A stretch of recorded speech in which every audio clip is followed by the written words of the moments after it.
பழைய voter ID வச்சிட்டு இருக்கீங்களா? உடனே இந்த ஓட்டர் ஐடியை தூக்கி போட்டுருங்க. அதுக்கு பதிலா நீங்க இந்த மாதிரி புது ஓட்டர் ஐடியை உங்க மொபைல்லயே டவுன்லோட் பண்ணிக்கலாம். உங்ககிட்ட பழைய ஓட்டர் ஐடி கூட இல்ல, தொலைஞ்சு போயிடுச்சுன்னா கூட கவலைப்படாதீங்க.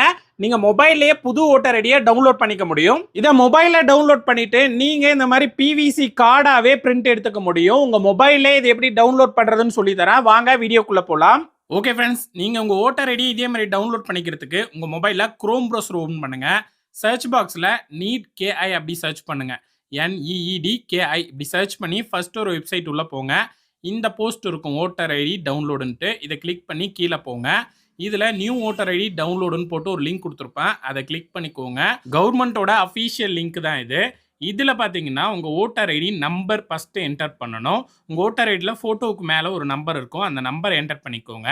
நீங்கள் தமிழ்நாடு அப்படின்னா தமிழ்நாடுன்ற என்டர் பண்ணிவிட்டு சர்ச் கொடுங்க. உங்கள் டீட்டெயில்ஸ் எல்லாமே வந்துடும். உங்கள் மொபைல் நம்பருக்கு ஓடிபி போகும். அதை போட்டுட்டு ஓகே கொடுத்தீங்கன்னா உங்கள் ஓட்டர் ஐடி டவுன்லோட் ஆகிடும். இப்போ பாருங்கள், நான் ஓப்பன் பண்ணி காட்டுறேன். லைவாகவே என்னுடைய ஓட்டர் ஐடி டவுன்லோட் ஆகிடுச்சு. இதே மாதிரி நீங்களும் இப்போவே உங்கள் ஓட்டர் ஐடியை டவுன்லோட் பண்ணிக்கோங்க. ஒருவேளை அந்த லிங்க் கிளிக் பண்ணும்போது உங்களுக்கு ஃபோன் நம்பர் கேட்டுச்சுன்னா ஃபோன் நம்பர் கேப்சா கோடு போட்டு லாகின் பண்ணிக்கோங்க. இன்னும் பழைய ஓட்டர் ஐடி வச்சிருக்கிற உங்க ஃப்ரெண்ட்ஸ் அண்ட் ஃபேமிலிக்கு இந்த வீடியோவை ஷேர் பண்ணி விடுங்க. வீடியோ பிடிச்சிருக்கோம் லைக் பண்ணிக்கோங்க. இந்த மாதிரி இன்ட்ரெஸ்டிங்கான வீடியோ பார்க்கறதுக்கு மறக்காம ஃபாலோ பண்ணிக்கோங்க. தேங்க்யூ.